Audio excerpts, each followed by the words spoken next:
There is no God of the Bible. And I don't mean that in some kind of edgelord, all gods are fairy tales way. I mean it in the sense that the Bible does not present a single depiction of God. It presents numerous different and frequently contradictory depictions of God. And so you can't just add them all together and look at the sum and have a fuller picture of God. You just get a tangled, paradoxical mess.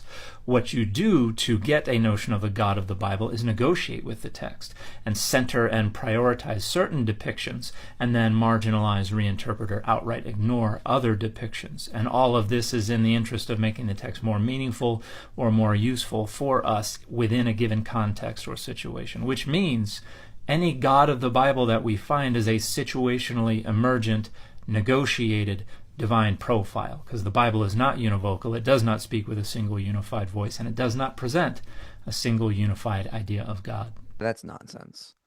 For one thing, it's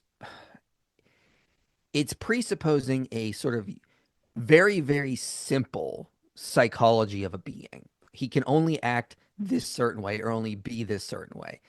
And that's nonsense. If you were to look at, this conversation we're having now and compare it to like the text messages I have with my sister, you may not even think we're the same person because the way I'm going to talk to her is different than I'm going to talk to you. It's also different than how I'm going to talk to my wife or how I'm going to talk to my daughter who's still a child. You're going to get very different pictures with who I'm communicating with or how I'm communicating. You're going to get very different pictures based on the mood I'm in. If I didn't eat today, you're going to get different psychology than if I was having a good day. That's just the way it is. And God is also a being. He experiences all sorts of different emotions. He's going to interact with different people in different ways, different circumstances. Like take Jesus, for example, in the Gospel of John, when he's going to resurrect Lazarus. Uh, he shows up and Martha gets a sermon, but Mary gets tears. Okay. The way he deals with Thomas is different than how he deals with Peter. Okay. Why? Because Jesus knows people come in all shapes and sizes. They have different psychology. Everyone needs something different. So he's going to respond to people differently depending on where they are, what their psychology is, and what they need. So, let's just take Dan's view that Jesus isn't God. Okay, so I disagree, but God is going to have a very similar way of doing that. If he's omniscient or at least incredibly far more intelligent than us, he's going to understand that the way he's going to interact with Moses is going to be different than how he's going to interact with Elijah or Jonah or the people of Nineveh or the people of Israel, because there's different psychologies there. There's different circumstances there. God himself has his own psychology, I guess we could say, in a non-mental way, I guess. So, uh, in that regards, we would expect a God to be very multi dimensional in his personality here.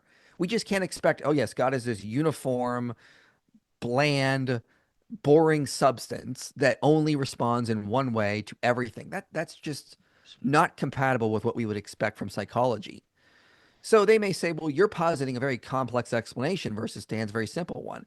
Well, it's not about that. It's about parsimony. It's about positing the simplest explanation that can explain all the data. And I just think when you calculate in the various circumstances that God is interacting with, the various human psychologies God is interacting with, God's only multidimensional psychology, which experiences a range of emotions from anger to sadness to joy, you're going to get a multivariable, you're going to get various ways that God can interact and respond.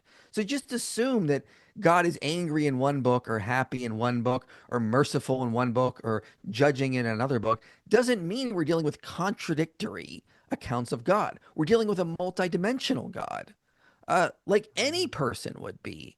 I don't understand this logic and why they think that's the way to go. You got to calculate in other things like psychology, like emotions, like circumstances, like meta ethics and normative ethics. These are all relevant.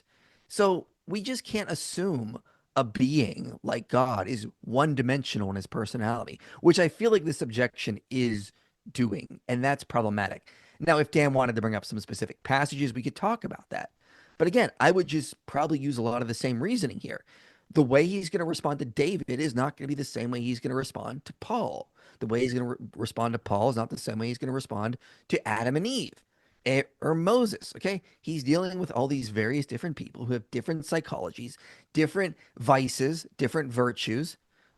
It's going to be different, and that's what we should expect. Like we would expect any parent who's got multiple kids understands their kids need different things. Okay, maybe kid one needs more push, maybe kid two needs more compassion, maybe kid three needs more of a lecture. This parents understand that kind of stuff. God, as our parent or as our heavenly Father, would understand that as well.